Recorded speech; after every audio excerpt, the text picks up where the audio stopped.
जय श्री कृष्णा। राधे राधे जी भक्तों, आपका अपने सुनीता भक्ति चैनल में एक बार फिर से स्वागत है। भगवान श्री कृष्ण व श्री राधा रानी की कृपा आप और आपके समस्त परिवार पर बनी रहे। दोस्तों, आज है 15 अक्टूबर 2025 और दिन है बुधवार। तो आइए आज आप इस वीडियो में सुनने वाले हैं कार्तिक मास व्रत कथा के 9वें अध्याय को, जिसमें भगवान विष्णु के पूजन की विधि व माता तुलसी के महत्व के बारे में बताया गया है। तो आइए प्रारंभ करते हैं। राजा पृथु ने पूछा, हे ब्राह्मण, आपने कार्तिक व्रत के विधान वर्णन में तुलसी के मूल में विष्णु भगवान के पूजन की विधि तो बतला दी है, अतः मैं अब तुलसी की महत्ता के विषय में भी पूछने की अभिलाषा करता हूँ। तुलसी देवादिदेव विष्णु भगवान को कैसे इतनी प्यारी हुई? हे नारद जी, यह कैसे और कहाँ उत्पन्न हुई? आप सर्वज्ञ है, कृपा करके यह कथा संक्षेप में हमें बतलाइए। तो नारद जी ने कहा, हे राजन, आप सावधान होकर तुलसी जी की महत्ता तथा जन्म का प्राचीन इतिहास सुनिए। तो मैं कहता हूँ, प्राचीन काल में सब देवगणों तथा रंबादिक अप्सराओं से सेवित इंद्र जी शंकर भगवान के दर्शन निमित्त कैलाश पर्वत पर गए। वहां कैलाश पर पहुंचते ही सम्मुख भयानक दांत और मुख वाले भीमकर्ता पुरुष को देखा। इंद्र ने उससे पूछा, आप कौन हैं? जगदीश्वर शंकर जी ने कहा। इस प्रकार इंद्र के द्वारा बारंबार पूछने पर भी हे राजन, उसने कुछ भी उत्तर नहीं दिया। तब वज्रधारी इंद्र क्रुद्ध हो उसे फटकारते हुए बोले कि मेरे बारंबार पूछने पर भी तुम कुछ उत्तर नहीं देते हो, अतः हे दुष्ट, मैं तुमको वज्र से अभी मारता हूँ।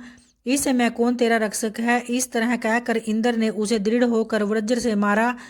इंद्र के मारते ही उसकी ग्रीवा नीली तथा राख हो गई और रुद्र भगवान अपने तेज से इंद्र को जलाने लगे। यह कांड देखकर बृहस्पति ने शीघ्र हाथ जोड़कर तथा इंद्र ने पृथ्वी पर दंडवत नम्रभूत होकर स्तवन करना आरंभ किया।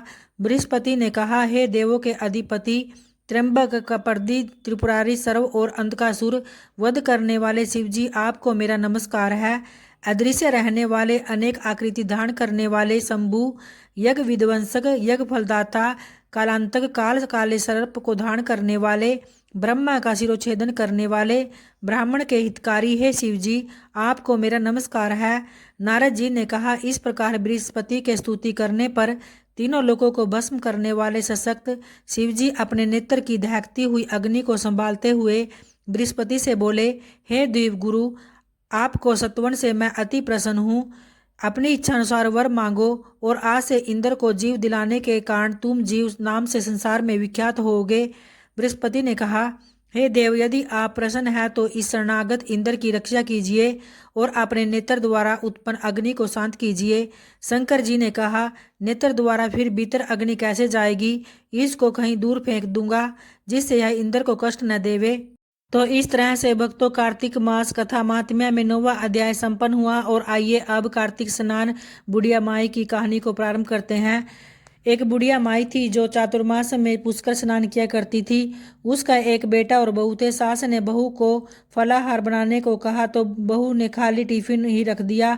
बेटा माँ को पहुँचाने के लिए पुष्कर गया।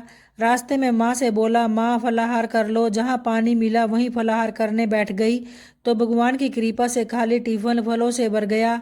माँ ने फलाहार कर लिया। पुष्कर माँ के रहने के लिए झोपड़ी बनाकर बेटा वापस घर आ गया। रात्रि में श्रावण मास आया और बोला, बुढ़िया माई दरवाजा खोल। तब बुढ़िया माई ने पूछा, आप कौन है? मैं श्रावण मास। बुढ़िया ने तुरंत दरवाजा खोल दिया। बुढ़िया माई ने शिव पार्वती की पूजा अर्चना की, बेलपत्र से अभिषेक किया। जाते समय श्रावण मास ने बुढ़िया माई को आशीर्वाद दिया और झोपड़ी की एक दीवार सोने की हो गई। भाद्रपद मास आया, उसने भी दरवाजा खोलने को कहा। बुढ़िया माई ने दरवाजा खोला, सत्तू बनाकर कजरी तीज मनाई।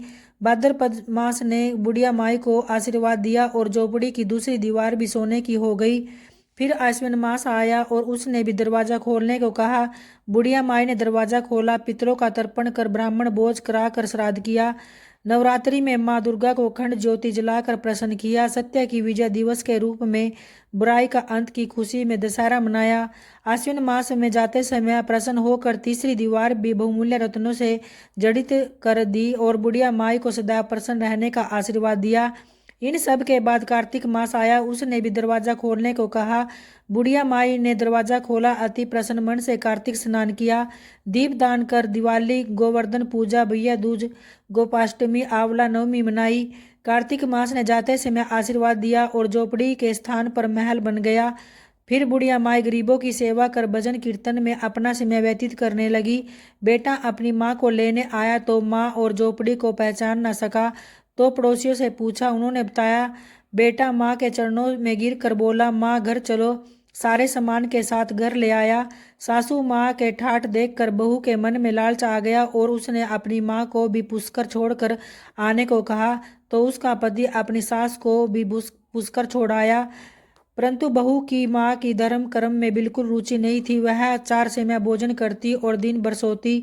4 मास आए और चले गए। जाते समय झोपड़ी गिर गई और बहू की माँ गधी की योनि में चली गई, क्योंकि औरत लक्ष्मी का रूप है और लक्ष्मी की तरह चंचल होना चाहिए। भगवान की पूजा और तिथि का सम्मान और दान पुण्य करना चाहिए। बहू ने कहा, अब माँ को ले आओ। जब जवाई सास को लेने गए तो कहीं न मिली। लोगों से पूछने पर लोगों ने बताया कि तेरी सास धर्म कर्म कुछ न करती थी, खाती थी और सोती थी, जिससे वह गधी योनि में चली गई। जवाई गधी योनि को बांध कर घर ले आया। उसकी पत्नी से पूछा कि मेरी माँ कहाँ है। तब पति ने कहा, तेरे लालच की वजह से तेरी माँ गधी योनि में आ गई है। बड़े बड़े विद्वानों, ब्राह्मण, ऋषि मुनियों से पूछने पर उन्होंने बताया कि तेरी सास के स्नान किए पानी से स्नान करने पर उसे मनुष्य की योनि मिलेगी। तब बहू ने ऐसा ही किया और उसकी माँ पुनः मनुष्य योनि में आ गई। हे राधा दामोदर, भगवान जैसे बुढ़िया माई को दिया वैसे ही सबको देना। और आइए भक्तों, अब तुलसी माता जी की आरती का श्रवण करेंगे। जय तुलसी माता मैया, जय तुलसी माता, सब जग की सुखदाता, सबकी वर माता। जय तुलसी माता, सब योगों से ऊपर, सब रोगों से ऊपर, रज से रक्षक करके सबकी भवत्राता। जय तुलसी माता, वटु पुत्री है श्यामा की, सुरबल्ली है ग्राम्या, विष्णु प्रिया जो नर तुमको सेवे सो नर तर जाता। जय तुलसी माता, हरि के शीस विराजत, त्रिभुवन से हो वंदित, पतित जनों की तारिणी तुम हो विख्याता। जय तुलसी माता, लेकर जन्म विजन में आई दिव्य भवन में, मानव लोक तुम्ही से सुख संपत्ति पाता। जय तुलसी माता, हरि को तुम अति प्यारी, श्याम वरण सुकुमारी, प्रेम अजब है उनका तुमसे कैसा नाता। हमारी विपद हरो तुम कृपा करो माता। जय तुलसी माता, जय तुलसी माता मैया, जय तुलसी माता, सब जग की सुखदाता, सबकी वर माता। जय तुलसी माता, जय तुलसी माता मैया, जय तुलसी माता। जय हो माँ तुलसी।